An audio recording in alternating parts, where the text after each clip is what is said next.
Namo sayang di budaya, namo budaya, teman-teman, jumpa lagi kita dalam acara Mutiara Iman di Kompas TV. Nah, hari ini karena kita sudah sangat lagi merayakan perayaan Imlek. Nah, sekarang kita akan membahas tentang Imlek dalam perspektif Buddhis, tradisi, makna, dan kebijaksanaan.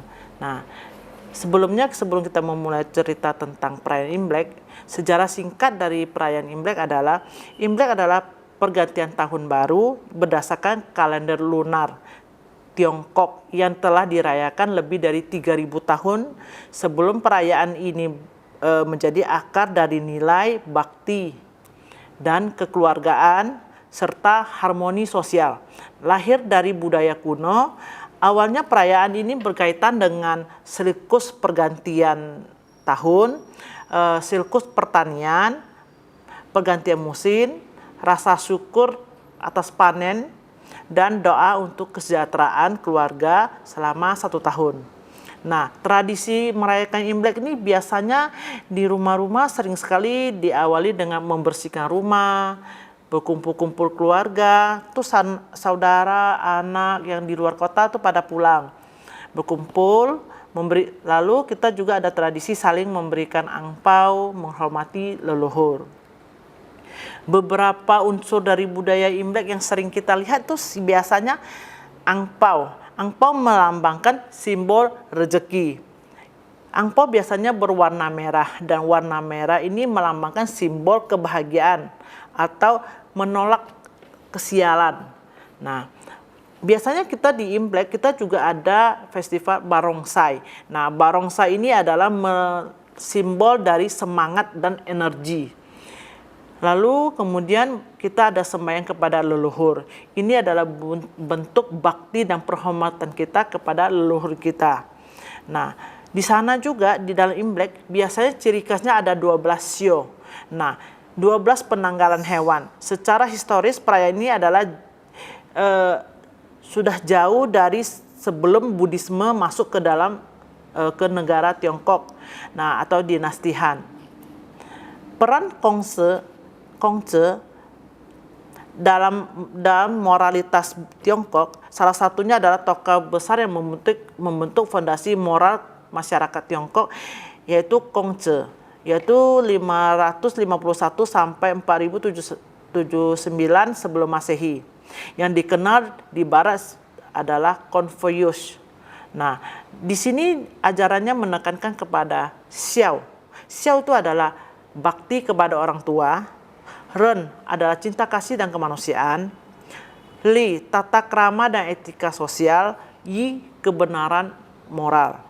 Nah, di sini nilai bakti kepada orang tua dalam perayaan Imlek ini sangat dititik beratkan. Penghormatan kepada leluhur yang terlihat dalam tradisi Imlek sangat dipengaruhi oleh ajaran Kongce. Jika kita melihat sembahyang leluhur di saat Imlek, itulah yang merupakan ekspresi budaya etika Confucius dari ajaran Buddhisme. Nilai moral Kongce tidak bertentangan dengan ajaran Buddhis, ajaran Buddha. Nah, disinilah yang menjadi jembatan antara budaya dan nilai moral yang dimiliki dan persamaan dalam agama Buddha. Di antaranya adalah rasa hormat kepada orang tua. Yang kedua, kebajikan sosial. Yang ketiga, kehidupan yang bermoral. Masuknya budaya Buddhisme ke Cina pada dinasti Han, itu Buddhisme berasal dari India 5.000 sebelum Masehi, ajaran Buddha Gautama. Buddhisme masuk ke Cina sekitar abad pertengahan Masehi melalui jalur sutra pada masa dinasti Han. Ada legenda tentang Kaisar Ming dari Han yang bermimpi melihat sosok emas bercahaya, lalu dia mengirimlah timnya, anggotanya untuk ke India mencari ajaran tersebut. Sejak saat itulah di Cina kitab-kitab Buddhis mulai diterjemahkan ke bahasa Tionghoa, biara-biara mulai dibangun, ajaran Buddha mulai menyatu dengan budaya lokal, beradaptasi dengan kebudayaan di lokal. Nah, Buddhisme berkembang di Tiongkok. Agama Buddha tetap merayakan perayaan Imlek. Tradisi keluarga tetap bisa dijaga. Nilai bakti tetap dihormati. Buddhisme memberikan budaya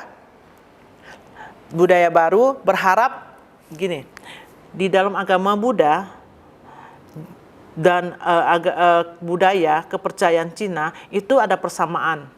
Jika di budaya berharap tahun ini membawa keberuntungan, sedangkan di dalam agama Buddha tanamlah kebajikan, maka buah baik akan datang. Di budaya menekankan harmoni sosial, di Buddhis menekankan pada harmoni batin. Nah, Imlek ini akan menjadi momen perpaduan antara budaya sekaligus kesempatan berpraktek kebijaksanaan. Jadi Imlek bukanlah hanya pergantian kalender, tetapi adalah pengertian tentang arti kesadaran. Dari mana pemahaman di atas? Mari kita coba renungkan. Ketika kita merayakan Imlek, apakah kita sedang merayakan perayaan agama atau budaya? Apakah keberuntungan yang datang dari langit atau perbuatan kita sendiri? Nah, ini akan menjadi pertanyaan yang sangat ingin diketahui banyak teman-teman di sini. Ketika kita merayakan Imlek, apakah itu bersifat perayaan budaya atau agama? Apakah keberuntungan akan datang dari langit melalui doa-doa kita menyambut Imlek atau akibat dari perbuatan karma kita sendiri? Nah, teman-teman, setelah yang satu ini kita akan berjumpa kembali membahas dengan masalah budaya dan ajaran agama Buddha. Nah, kita jumpa kembali lagi setelah yang satu ini.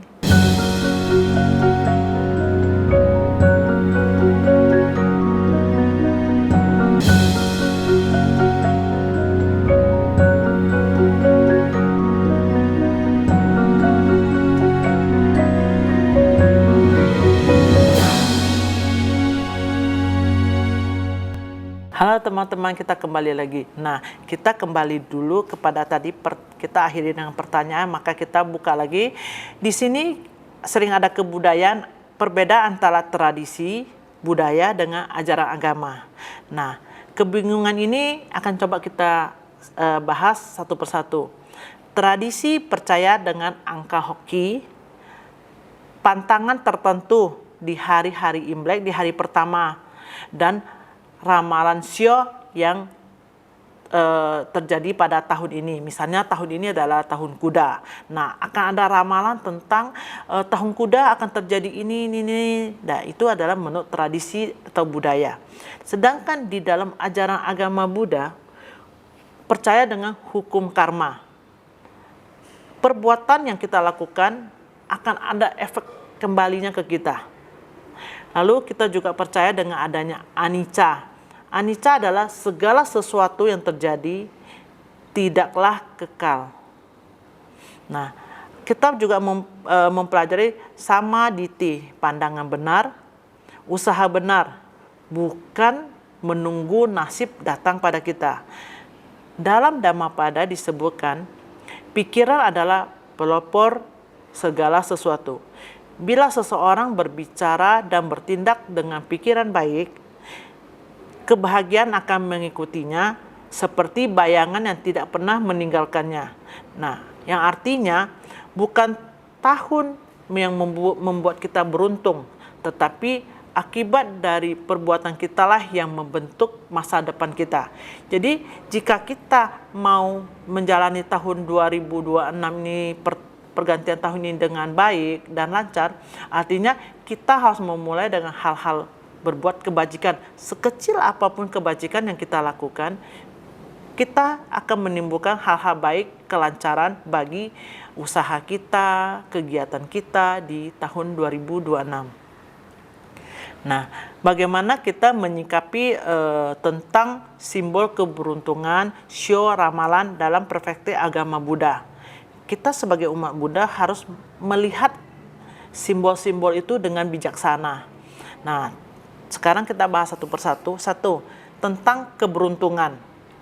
Dalam Buddhisme, berkah sejati bukanlah sebuah keberuntungan atau kebetulan. Ia adalah sebuah kebajikan dari kita menjaga dana, sila, dan bawana.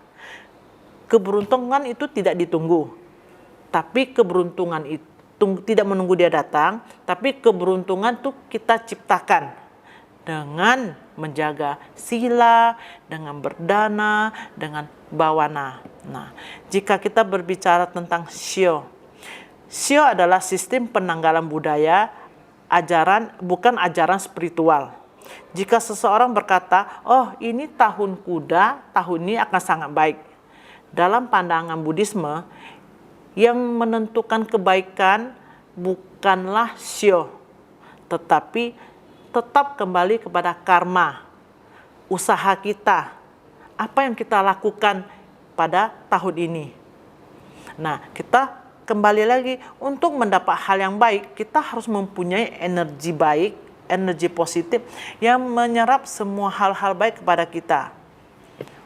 Dan kita juga membahas tentang ramalan. Ramalan boleh dilihat sebagai hiburan budaya, tetapi jangan sampai menjadi ramalan itu kita tergantung pada ramalan, atau kita malah tahun ini tidak baik, kita mengurangi usaha kita, atau malah tahun ini tahun kuda buat Sio bla bla bla gak bagus. Itu akan menimbulkan ketakutan yang berlebih. Dalam Buddhisme, kita diajak sadar bahwa masa depan kita itu ditentukan oleh saat ini. Apa yang kita lakukan di masa lalu menjadi hasil buah karma kita saat ini. Dan kita akan menjadi siapa besok ditentukan oleh sikap kita saat ini. Bagaimana umat Buddha merayakan Imlek dengan bijaksana? Imlek menjadi momen dharma yang diisi dengan kita membersihkan rumah. Simbol membersihkan rumah itu sama dengan simbol membersihkan batin kita. Memberikan angpau dalam agama Buddha ada praktek berdana, memberi kepada orang lain yang membutuhkan. Berkumpul keluarga itu adalah praktek cinta kasih di dalam agama Buddha. Nah, di sini kita juga harus ada introspeksi diri atau evaluasi apa yang sudah kita perbuat selama ini. Nah, lalu kita akan bertanya, tahun ini saya hoki apa enggak? Apakah saya sudah hidup dengan bijak, dengan baik? Nah, teman-teman, hoki atau tidak, kita di tahun ini semua ditentukan oleh kita sendiri. Jika kita ingin punya hoki, marilah kita berbagi dan melakukan banyak kebajikan kepada sekitar kita, kepada orang-orang yang membutuhkan. Imlek adalah budaya yang indah. Buddhisme adalah jalan kebijaksanaan. Budaya memberi warna dalam hidup kita. Dharma memberi arah dalam hidup kita. Mari kita merayakan Imlek bukan hanya dengan harapan dan keberuntungan, tetapi juga dengan tekad memperbaiki diri kita. Karena keberuntungan terbesar bukanlah angka atau ramalan, melainkan hati yang bijaksana dan penuh welas asih. Nah, teman-teman, sebelum saya tutup sesi ini, saya akan membacakan satu ayat suci Dhammapada. Pikiran adalah pelopor dari segala keadaan. Pikiran adalah pemimpin. Segala sesuatu dibentuk oleh pikiran. Jika seseorang berbicara dan bertindak dengan pikiran murni, kebahagiaan akan mengikutinya seperti bayangan yang tidak pernah meninggalkannya.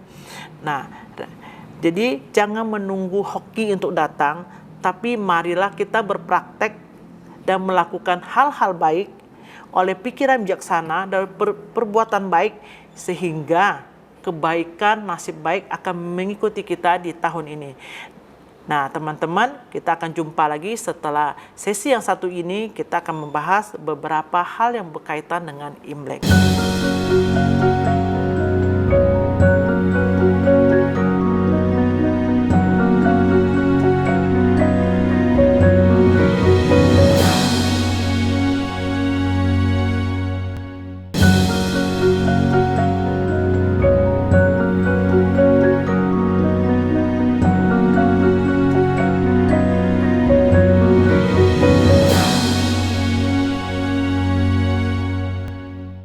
teman-teman, kita jumpa lagi. Nah, setelah kita membahas tadi beberapa hal tentang pikiran, hal-hal baik.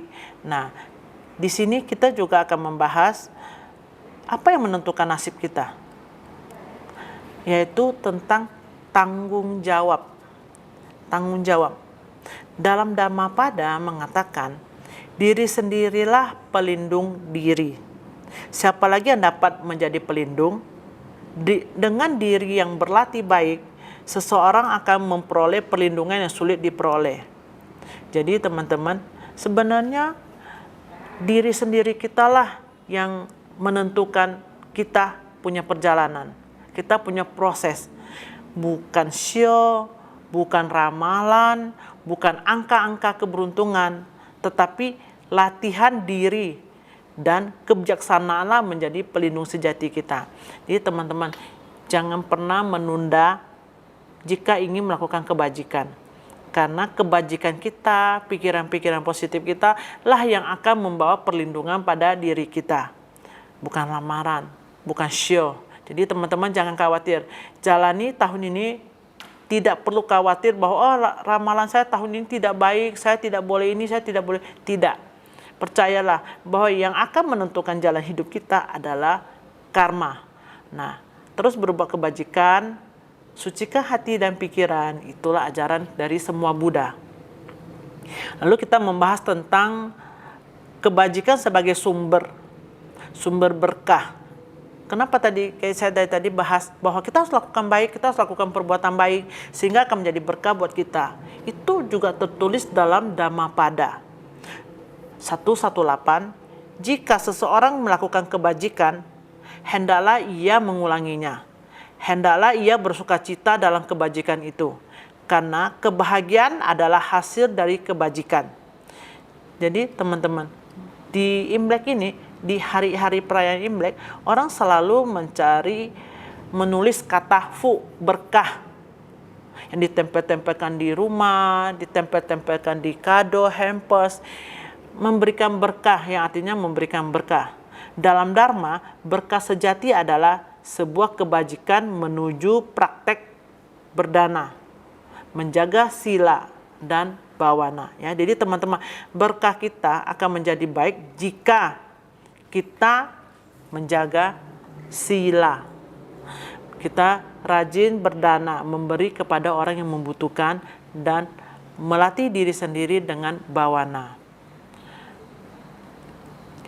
Jadi, bukan hari baik yang menentukan kita bisa jadi orang suci. Bukanlah hari-hari tertentu atau ritual yang membuat kita menjadi orang suci. Penampilan seseorang menjadi suci bukan karena doa, ritual, tanggal baik, melainkan adalah pengendalian diri dan kebijaksanaan. Jadi teman-teman, jangan lagi menunggu tanggal baik untuk berbuat kebajikan. Jangan lagi menunggu hari baik untuk melakukan aktivitas kebaikan. Tapi mulailah dari saat ini. Kita memulai sebuah kebijaksanaan atau perbuatan baik, berdana, dan berlatih untuk meningkatkan kualitas batin kita. Dan teman-teman, yang perlu kita pahami adalah dari semua cerita, dari awal sampai akhir, yang perlu kita pahami adalah bahwa hidup ini tidaklah kekal. Nah, jika hidup ini tidaklah kekal, artinya kita tidak akan tahu besok akan terjadi apa, masa depan apa yang akan terjadi pada kita 1 jam mendatang atau beberapa hari mendatang. Nah, di dalam Dhammapada dijelaskan, di Dhammapada 277 dijelaskan, segala sesuatu yang terkondisi adalah tidak kekal. Dengan kebijaksanaan melihat ini, seseorang menjadi jemu terhadap penderitaan. Inilah jalan menuju kesucian, yang artinya tahun akan terus berganti. Ya, betul kan? Semua tidaklah abadi, tidaklah kekal. Setiap tahun berubah, setiap musim berubah, semua keadaan kondisi di sekitar kita pun tetap berubah. Nah, teman-teman, Imlek juga secara tidak langsung memiliki simbol adalah anicca dan tidak kekal. Karena setiap tahun kita terus mengulang perayaan Imlek dengan penanggalan yang berbeda atau penanggalan tahun yang berbeda. Jadi teman-teman, mari kita sama-sama merenungi bersama-sama, semoga setelah tahun baru Imlek ini kita semua menjadi lebih baik, bukan mengikuti sio, ramalan, ataupun kita ketakutan atas apa yang diperhitungkan oleh peramal-peramal bahwa tahun ini akan itu.